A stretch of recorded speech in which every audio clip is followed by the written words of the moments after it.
So there is a guy. Actually, I think it was Stu Peters who came up with this. So take it with a grain of salt, maybe. But right. Stu Peters came up with a theory that Charlie Kirk's microphone pack exploded and that somebody detonated it, and he was not indeed shot by a bullet. Now, I'll be honest with you, I find it to be far-fetched and unbelievable, but I think when it comes to assassinations like this, I think we should be willing to listen to anything. I'm willing to hear it, but even with like a directed blast, just remember it because I saw the video like when it happened. Like I don't know, man. That shirt didn't move in a way that would make sense for an explosion. All right, let's see if let's see what you think. Let's see if this sways you in any way. This is Stu Peters. Tyler Robinson didn't kill Charlie Kirk. Charlie Kirk's Israeli security detail killed Charlie Kirk. That is the explosion from Charlie Kirk's lavalier lapel mic. Want to see it again? Bring it in closer. Remember when we told you that was absolutely an exit wound? Yeah, it is. Check the trajectory of the round that was deployed from that lavalier lapel mic. That went directly from Charlie Kirk's lapel. That went directly from underneath Charlie Kirk's white t-shirt up through his neck and created the exit wound that we told you was an exit wound immediately when we saw that exit wound. What do you think? Like, right, first, we're going to go. This has another 2.5 minutes left, but what are your first impressions? I'll say this. It's not outside of the realm of believability, but I'm saying I still feel like we need a mighty big shoehorn to make this fucker fit. I don't think so, but he's got some ground to stand on unless that's altered video. That dude, Tyler Robinson is still not cooperating with police, and Tyler Robinson's boyfriend, girlfriend, whatever the person was, has fled. Not fled, but like they've moved. They're gone. They're out of town. They left. Okay. Their apartment's empty. So we're not getting anything out of the shooter himself. It's saying they did it. Yeah. Here's my thing. I don't see the harm in analyzing and breaking down every conspiracy theory, even if it's just to rule it out. I will say I 110% believe if they wanted to that the people he accused of being behind this were totally behind it. Yeah, it doesn't help that he has Israeli security. That kind of breeds its own kind of conspiracies. And all of the other check marks we have coming from right before this event. Yeah. First we had exploding pagers. Now we have exploding mics. Do you remember the vector analysis from John Bray? That proves that all of the activity came from the mic that Charlie Kirk was wearing. Remember the palm gun guy in the brown shirt, that shadowy looking guy with the sun? So this guy, they're saying that this guy hit a detonator in his sleeve. This is the part that I find kind of wild. A little unbelievable that this guy was fucking with his sleeve and he actually detonated a device in his microphone. Glasses. Yeah, he pushes the detonator. Clear as day.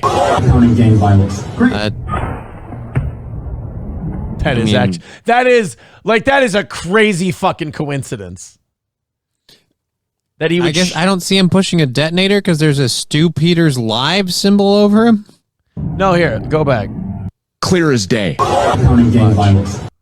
See right there, he reaches for something. Oh, that guy. I'm watching the wrong guy. I was watching that guy too. The first time I watched this. I mean, it's just as he pushes up on his shoulder that the fucking shot goes off, dude. Matt Damon totally killed him. I mean, that is... If it's not accurate, it's a scary fucking coincidence. Charlie Kirk was wearing. Remember the palm gun guy in the brown shirt, that shadowy looking guy with the sunglasses? Yeah, he pushes the detonator. Clear as day. Or hear me out. He scratched a fucking itch on his shoulder. Right. I mean, or he just went like that. Although, let me ask you something. How many times you scratch your arm like that once? I don't know. That's one of the things I don't think about it. I have a problem where I get I get repetitive itch things because of other issues, and then like I'll scratch a bunch and not realize it. So I mean, I don't know if I'm a good control group. This is one of those where it's like, and that's the sad part. Even if I'm doubting this, I could still buy his scenario that they weaponized his lapel mic and people had something to do with it. You want me to play the enhanced audio of this guy touching his shoulder? All right. Shadowy looking guy with the sunglasses. Did you hear that? No. Let's isolate it. Let's mute the video. This is what he said while he was touching his shoulder. I hope you die. Oh my God, it was him. Oh my God. Lord. Let's go back. Let's find out. Let's see if we didn't just get that wrong. I hope you die. I hope you die. Wow. Sounded a lot like Ike Clanton from Tombstone. It did. That's a little suspicious. Gang violence. Great. Dude, it's the same time as when he adjusts his shoulder. And I will say this, I don't know, his face doesn't it's weird timing, but he also has like the angle makes it look like he's smiling, like he's like, yeah, I got this. Yeah. And that's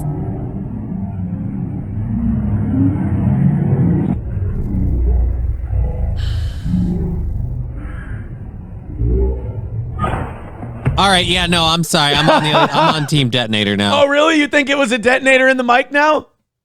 Like, but like, here's where it gets weird. Like, all of like, why would was you anyone not allowed to have their phone? Why would you put him in the front though? Like, why wouldn't you put him behind the thing or in the back or? Right, and it's strange. Again, like I said, we're all allowed to have our phones now, so it's just, I mean.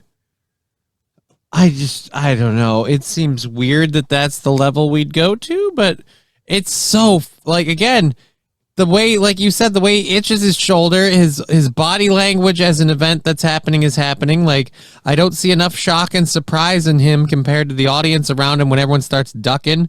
And, like, Stu Peters is, like, Zabrutering this into making it seeming believable. If nothing else. Let's check the timing of the poll one more time.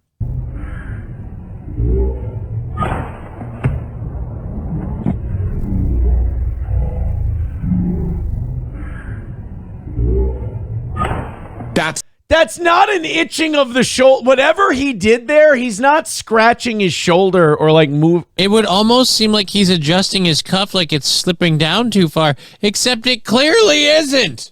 Like, that's a fucked up thing to do. This is one of those where even if it has nothing to do with it, it's so what the fuck that it's so, this guy the timing is so unfortunate if he didn't do that. The assassin. That's the guy that pushes the detonator, which perfectly aligns with the explosion that pushes that projectile through Charlie's right side of his neck and out the left side, creating the exit wound.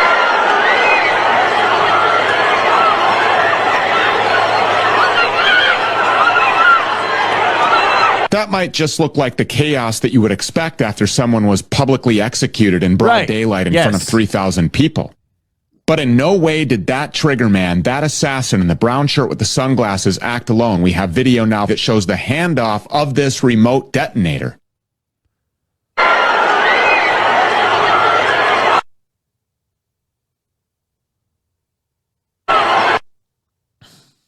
So this guy's putting a lavalier mic in his pocket. And then that guy hands him the detonator. Guy in the brown appears to give him the remote detonator. He then runs away with it. There's the handoff.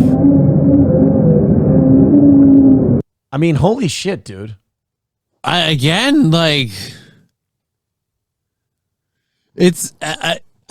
I'm going to say. If it's not believable, it certainly looks like it is. If it's not what happened, there's a lot of weird shit going on there. I'll give it the three-eye atlas treatment. Like, look, nobody's crazy. Either A, it's entirely not what it looks like, and these are all coincidences, or B, it's exactly what it looks like. It does look like this guy did something. It does now.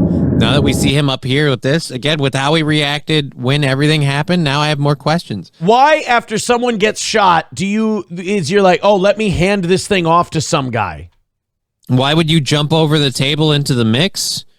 Like, it seemed like security personnel were there and everything else, and obviously that's going to be a crime scene. We don't need people running through there. It'd be one thing if he went in to help Charlie, but I assume they've already hauled Charlie off by now. He jumped the table, grabbed something, went to the other guy, grabbed something else, then ran out in a hurry.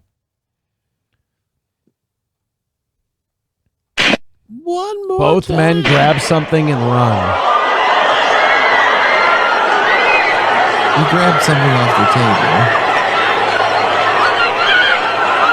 But there was no shooter. Tyler Robinson did not kill Charlie Kirk. Well, what do you think? Look, I'll say this. If his scenario isn't real, he did a damn fine job painting it as such, because I'm not going to say I believe it, but I consider it plausible with what we've seen and known. We know that like Israel and Mossad have used like pagers en masse to detonate as weapons and stuff like that. I mean, fucking, we've been hearing for a long time that the bullet trajectory shit didn't make sense, and that what we thought was an entry wound looked like an exit wound, and the angle doesn't make sense, and this, that, the other. This supposedly crosses all those lines. It looks kind of believable. Now, are you believing it, or are you open to it? I'm open to it. I don't flat out believe it, but I also I realize that I'm going into this with the belief, like I want it to be myself, something else. I believe. Well, no, I believe that a particular place and or organization and or whatever was behind the Charlie thing. Okay. Not necessarily the established narrative. And so he's giving me all the reasons or all the ways that could have happened. And so it's one of those where I would like to believe it, just because then well, here's my answer. But it seems so weird. Like, that's so, like, we only in like James Bond movies do people really do this kind of shit. Okay, You know? if we didn't have the Hezbollah exploding pager thing, would it be easier to write this off? Oh, it'd be way easier to write it off. But they blow up But pagers. it's like the Hezbollah exploding pager thing is where I'm like, well, he even made that point. Like, well, that's how they got. I don't know. On a Wall gifting 5 memberships. Thank you, On a Wall. Sworn on the altar of God, total resistance against every form of tyranny, against the mind of men. And now On a Wall is in second place. He's at $30. Hold on a minute here. We got to put him there.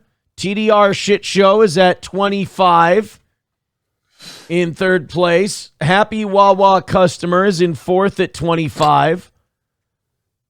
And Gray Duckling is in the cuck chair at 22. No, Walter is in the cuck chair at 25. Sorry about that. Cuck chair, Walter at 25. And Gray Duckling goes off of the cuck chair. Gray is at 24. There we go. All right. Well, now we're only $5 away from tomorrow morning's goal. Oh, what a shame that is. You guys. Veldrain with $1 says today's secret word is trans. You know what we do, boys and girls, when we hear the... All right. No. That's enough. That's enough. Phantom X says, is Dong Watch going well today? Dong Watch has been completed, and Dong finally got his membership. I almost wish we had a gong that we could bang for Dong. The Dong Gong. The Dong Gong. Dong, yes, 09 Canyon is correct. Dong Watch 25 is over.